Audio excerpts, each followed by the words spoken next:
गाड़ी चला रहे शख्स ने मोबाइल में गूगल मैप पर फर्रुखाबाद की लोकेशन सेट की थी, लेकिन मैप के बताने पर कार बरेली के फरीदपुर से बदायूं के दातागंज को जोड़ने वाले गंगा पुल पर चढ़ा दी। ये वो गंगा पुल था जो वर्ष 2022 में आई बाढ़ में टूटकर बह गया था। दावा है कि प्रशासन की ओर से इस टूटे हुए पुल को बंद नहीं किया गया था और न ही गूगल मैप्स ने पुल के टूटे होने का कोई संकेत दिया। क्योंकि कोहरे से विजिबिलिटी थोड़ी कम थी, इसलिए इन तीनों लड़कों को पता तक नहीं चला और कार टूटे हुए पुल से नीचे रामगंगा नदी में जाकर गिर गई। इस हादसे में तीनों की मौके पर ही मौत हो गई।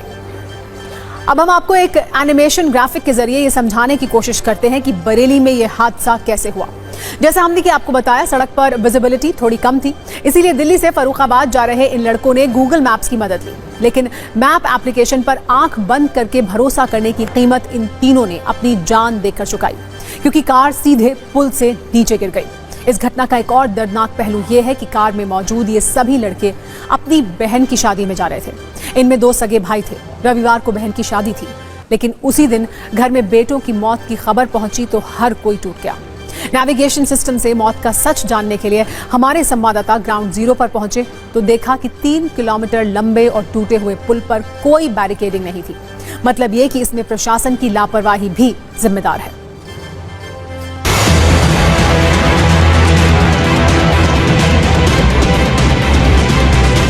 गाजियाबाद से एक कार टैक्सी करके 3 लोग जा रहे थे और 2 उसमें चचेरे तहेरे भाई हैं। वो अपने जनपद यानी कि फर्रुखाबाद के लिए जा रहे थे। पुल के माध्यम से गूगल मैप के माध्यम से वो फरीदपुर बरेली होते हुए फर्रुखाबाद की तरफ जा रहे थे, लेकिन गूगल मैप ने उन्हें कहीं नहीं बताया कि आगे पुल टूटा हुआ। सामने की मैं तस्वीरें दिखाऊं तो देखिए, यहाँ जो पुल की समाप्ति है, टूटा हुआ पुल है, उसके बाद जो कार सवार थे वो इसी 25 से 30 फीट नीचे जाके ये रामगंगा की नदी है उसमें जाकर इसी कार में जो 3 लोग सवार थे उनकी दर्दनाक जिसमें गिरने से मौत हो गई।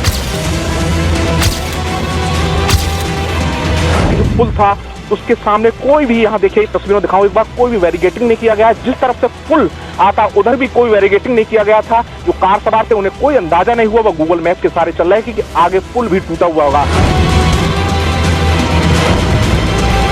में ये जो है गूगल लगाया हमने, गूगल से रास्ता वो दिखाई, उसमें अगर डिवाइड लगा होता ना तो रास्ता नहीं होता। पुल से जो है करीब 50 फुट गहरे गिरे। ऐसा प्रतीत हो रहा है कि अचानक पुल ख़त्म होने से वह बीच नदी में गिर गई। वहाँ मौके से 3 लोगों के शव निकाले गए, जिनकी मौके पर ही मृत्यु हो जाना प्रतीत हो रहा है और इस संबंध में अनावश्यक वैधानिक कार्रवाई भी प्रचलित है। 2022 में जो बाढ़ आई उसमें पुल बह गया, उसके बाद यहाँ कोई का निर्माण नहीं कोई तो यहाँ कोई बैरिकेडिंग भी नहीं लगाया गया? नहीं, इधर नहीं बैरिकेडिंग है। और पीछे जिससे पुल चालू था वहाँ पे ही नहीं लगा? वहाँ पर बैरिकेडिंग थी, वो किसी गांव वालों ने तोड़ दी।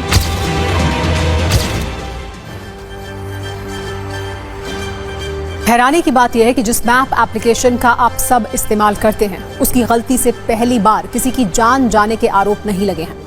इसी वर्ष अगस्त में एक शख्स मैप एप्लीकेशन के गलत रास्ता बताने की वजह से सऊदी अरब के एक रेगिस्तान में पहुंच गया और 3 दिन वहां फंसे होने के बाद भूख और प्यास से तड़पकर उसकी मौत हो गई। अक्टूबर 2023 में केरल के एर्नाकुलम में एक कार नेविगेशन सिस्टम के गलत रास्ता दिखाने की वजह से एक नदी में गिर गई, जिसमें 3 डॉक्टर्स मारे गए थे। इसी तरह अमेरिका के नॉर्थ कैरोलिना में गलत नेविगेशन सिस्टम ने 47 साल के एक शख्स की जान ले ली, क्योंकि गूगल मैप ने उसे एक ऐसे पुल पर चढ़ा दिया था जो आगे से टूटा हुआ था। और अब बरेली में 3 लड़कों की मौत से इस सर्विस पर एक बार फिर सवाल खड़े हो रहे हैं। क्या रास्ता बताने वाले इस तरह के मैप्स को बिना कुछ सोचे समझे फॉलो करना आपके लिए सुरक्षित है?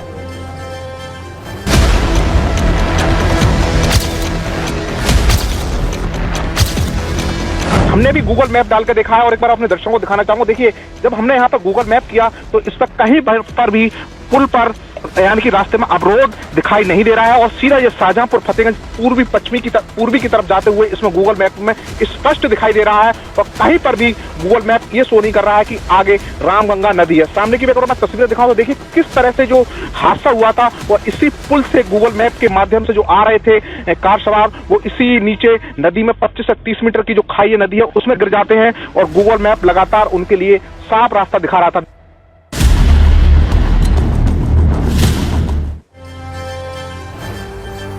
हम आपको ये भी बताते हैं कि आखिर गूगल मैप्स कभी कभी गलत रास्ता क्यों बताने लगता है। दरअसल जीपीएस के जरिए गूगल मैप्स वो रास्ता बताते हैं जिसमें कम समय लगता है। यानी अगर रास्ता लंबा भी हो लेकिन समय कम लग रहा हो तो बहुत हद तक ये संभावना है कि मैप वाली ऐप आपको वही रास्ता बताएगी।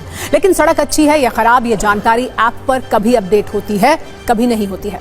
इसीलिए कई बार नेविगेशन सिस्टम ऐसा रास्ता बता देता है जहां सड़क की स्थिति बहुत खराब होती है या फिर सड़क होती ही नहीं है। स्थानीय मौसम की जानकारी भी फौरन अपडेट नहीं होती, इसीलिए कई बार खराब मौसम की वजह से भी रास्ते में दिक्कत पैदा होती है। गूगल मैप्स की गलती से होने वाले हादसों के पीछे एक और बड़ी वजह यह है कि कई बार खतरनाक या फिर बंद रास्तों की जानकारी गूगल मैप्स नहीं देता, जैसा बरेली के इस मामले में हुआ। या फिर कई बार नेविगेशन सिस्टम को अपडेट नहीं किया जाता, यानी उस पर पुराने और बंद हो चुके रास्तों की डिटेल्ड अपडेट नहीं होती, इसीलिए वो गलत रास्ता भी बता देते हैं। और मुमकिन है कि ऐसा ही कुछ आपके साथ भी हुआ हो। अब हम जल्दी से आपको यह भी समझाते हैं कि अनजान रास्तों को जानने के लिए आप जिन मैप एप्लीकेशन की मदद लेते हैं वो दरअसल काम कैसे करता है। दरअसल जीपीएस सिस्टम 24 सैटेलाइट की मदद से काम करता है। ये सैटेलाइट पृथ्वी से 12,000 मील की दूरी पर अंतरिक्ष में मौजूद है। ये सैटेलाइट 12 घंटे में पृथ्वी का एक चक्कर लगाते हैं।